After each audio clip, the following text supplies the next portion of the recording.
I'd like to thank those who sponsored the video drasha for this week. Firstly, Debbie and Jeff Weinstein and family in honor of Lily's 12th birthday. Very, very exciting that Lily is now entering the ranks of the adult members of the Jewish people. And Mazel Tov. We'd also like to thank Bev Morris and Art Boyers for sponsoring the drasha, both in memory of Raphael Ostrovsky, the brother of Mrs. Judy Morris. Rabbi Ostrovsky just passed recently. Mrs. Morris just recently got up from Shiva. And the Bev Morris and Art Boys are also sponsoring the drasha to mark the 8th yortzeit of Dr. Clifton Price, husband of Mrs. Barbara Price. Both these individuals, Dr. Price was certainly very beloved in our shul and an integral part of our shul and community in so many different ways. And Rabbi Ostrovsky, though he lived elsewhere, I know for myself and for many others, it brightened our day when we would look up at shul and see him visiting his family. So this should be a schus for both of these lovely people's special neshamos. And thank you to our sponsors. I also want to take the opportunity on behalf of the shul to wish a mazel tov to Eliza Backrack and her parents and entire family. Eliza was slated to celebrate becoming a bat mitzvah in shul with us this Shabbos. And we're so sorry that we don't have the opportunity to celebrate together. But Eliza, we wish you and your family much, much simcha and nachas moving forward. There was a time in my life where I did a certain amount of laning. Certainly not of the caliber of the wonderful Bali Kriya we have in our shul. But every now and then, as I was going through the Parsha, I would get to a coupling of words that would make me nervous. That you'd have two extremely similar words that would show up in the same Parsha, and they were pronounced differently, and you had to remember which one was which way, and that has made such an impact on me. Maybe a scar is the better way to say it. That's made such a scar on my emotions that even if I'm going through the Parsha, if I notice such words, I kind of pause for a moment and say, how would I have dealt with this if I was lating this Shabbos? And we have such an example in this week's Parsha, in Parshas Behar, Perek Chaf Hey, Sukkim Lamed Hey, and Lamed Vav. Pasuk reads, V'chiyamuch achicha umatu yado imach. When your brother becomes weak financially and his hand weakens, V'chazak tabo, you should strengthen him. Ger v'soshav v'chai imach. We understand this pasuk is saying, according to Rashi, that even if it's not a member of the Jewish people, but it's a non-Jew who's living among the Jews who has taken upon himself to accept the Noachite laws, we have a unique responsibility that if he's under financial duress, to help him. V'chai imach, so that he may live with you. Next pasuk, al tikach meitom neshach v'sarbis. If the manner in which you're helping this individual is alone, don't take interest from him. V'yaresa me'alokecha, you should have fear for your God. V'chei achicha imach, your brother should live with you. So in Lamed Hey it's v'chai imach. In Lamed Vav it's v'chei imach. Both of them presumably meaning that the person should live with you, and the idea being that these are different contexts in which we should help people in financial need so that they'll be all right, so that they can continue to live with us, live along with us. What is the difference between chai and chei? It's a very interesting Meshech Chachma who cites a Rambam in Hilchos Yisodei Torah. And the Rambam says that the word chai means the utter essence of life. The Rambam says, therefore, you have the phrase, for example, chai Hashem. It's never going to be chei Hashem. Chai Hashem. Because if we're ever using the word life in conjunction with God, God is the essence and the source of all life on this world. Okay, that's a very interesting pshat. What does this have to do with us? Meshech Chachma says as follows. Says at least part of the context in the first of the two verses is a non-Jew who's decided that a significant part of his spiritual meaning in life will be his connection to the Jewish people. He'll live among the Jewish people. After seeing the Jewish people, he decides he wants to keep the Noachite laws. That person, says the Meshech Chachma, if he's fallen on difficult financial times, What happens if you don't help him? Who knows where he'll have to go? He might relocate. He might find himself in with a group of people that is far removed from God. If you help that person, you're not only giving him a meal, you're not only lending him money, you're giving him life itself. Because if things can work for him in your environment, he'll continue to stay connected to this spiritual meaning that he himself has found fulfilling. A non-Jew can find spiritual fulfillment in all kinds of ways in this world, but this individual is finding fulfillment through his connection to the Jewish community, and through that spiritual fulfillment, you're giving him life itself. On the other hand, Pasuk Lamed Vav, we're talking about another Jew. We have a remarkable gift from God, which is the Torah. We're so fortunate to have that Torah. Wherever we are, we have God's Torah and His mitzvos. And we will always have spiritual meaning, and we will always have a clear way to tap into that spiritual meaning wherever we find ourselves. For such a person who's in financial need, another Jew, it's a great mitzvah to help him. But, says the Meshech Chochmah, by helping him, we're not giving him life itself. God has given him life itself through giving him the Torah. The person who's the non-Jew is living among the Jews, by helping him, you're giving him chai, you're giving him the basic life in this specific individual's circumstances. The Jew who you help, you're allowing him to continue to live in your midst, but you're not giving him life. He has life, whether it be life in this world, whether it be life in the world to come. He will always have meaning because of the Torah. I think it's a very interesting thing to think about, particularly in our times. So many of the regular parts of our lives that we're so used to and accustomed to are not with us in these days. So many hobbies, so many regular routines. And it's very stressful. And it's very challenging at times to not have these opportunities. But I want to ask you a very basic question. Think about all the things in your life that are missing right now. Do you believe you can find happiness despite the absence of those items? I think the answer is yes.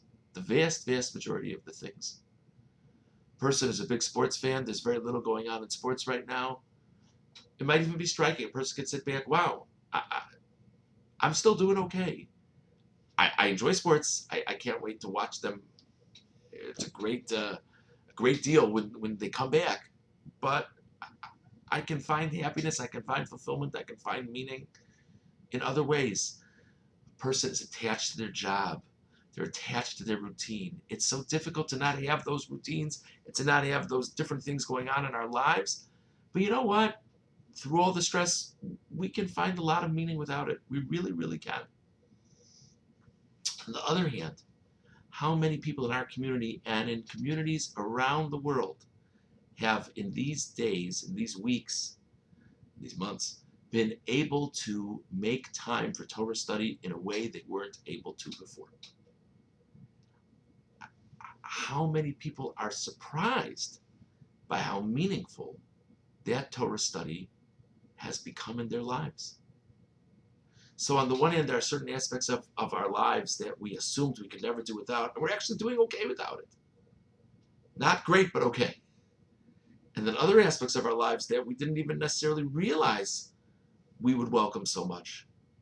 And we find it to be so meaningful. And I think it connects to this idea of the Meshech Chochmah, that for all the wonderful things we do in this world, for all the wonderful things we have in this world, Torah and mitzvos is the core of our spiritual essence, and it is the greatest source of spirituality in this world, and it is the greatest way to connect to God.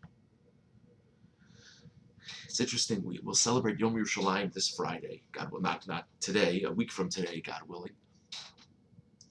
How many people, after the remarkable story of that battle, of that war, and getting the kotel back, and the shock of how things turned out all right in that war, and the exhilaration of being able to go and visit the Kotel, how many Jews who up until that point were not connected, at least didn't realize they were connected in a particularly meaningful way to Judaism, and all of a sudden became so inspired.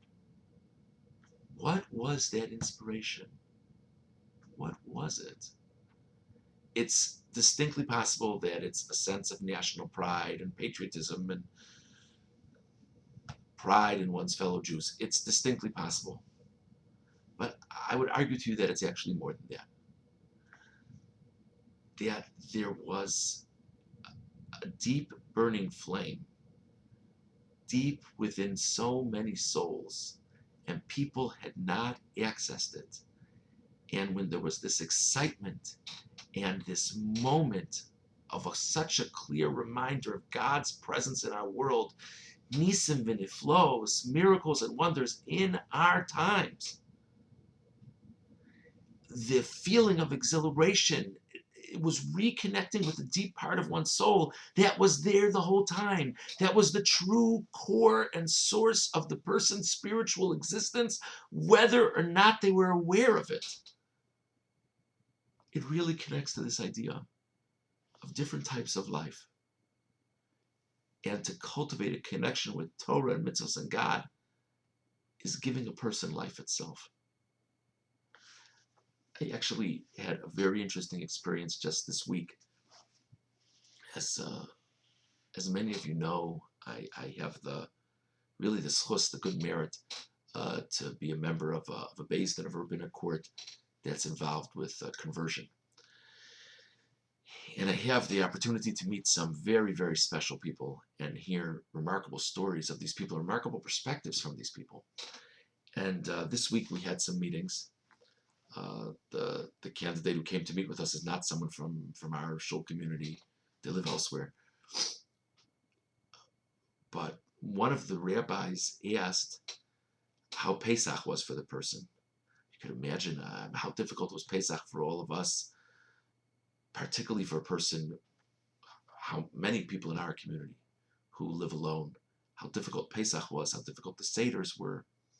So now imagine if a person is this is sort of the trial run of all these things. They're just getting their feet wet.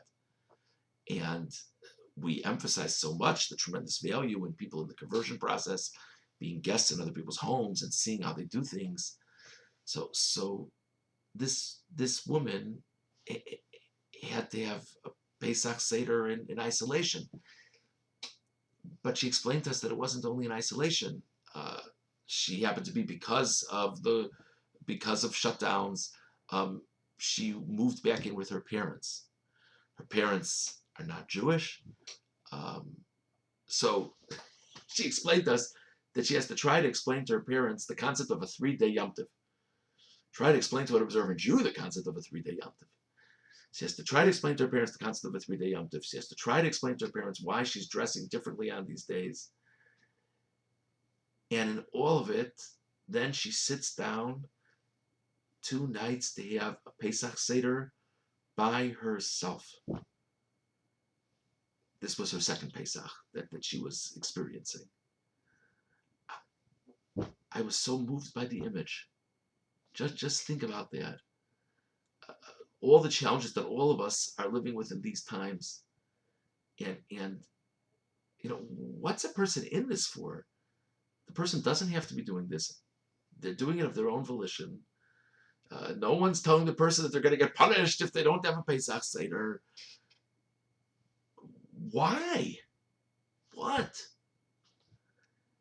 And to hear this person speak happily about the opportunity to observe a 3-day Yom Tov and to have a Pesach Seder twice over by herself, and to keep on having to explain herself, and her parents sounded so lovely, but still, to keep on having to explain herself and to be content with the whole thing, I was very moved. And I felt like this person was finding her own unique spirituality. Baruch Hashem, she was finding her own unique spirituality by this journey, which, God willing, will ultimately make her a full-fledged part of our people.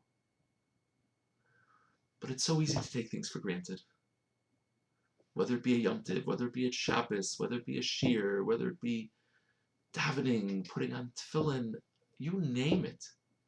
And we do it, and it's not necessarily always easy, particularly in these days, and we keep on doing it.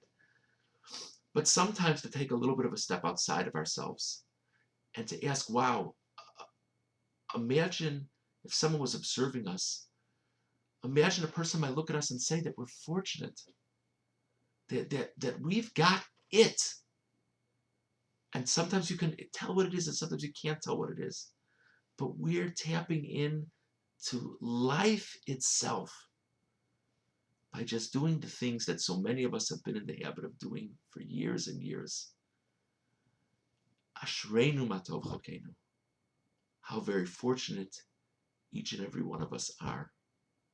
And let us never forget that, particularly as we come closer and closer to the beautiful holiday of Shavuos, in which we celebrate our being given God's holy, holy Torah. Thanks so much for taking the time to listen. Have a wonderful Shabbos.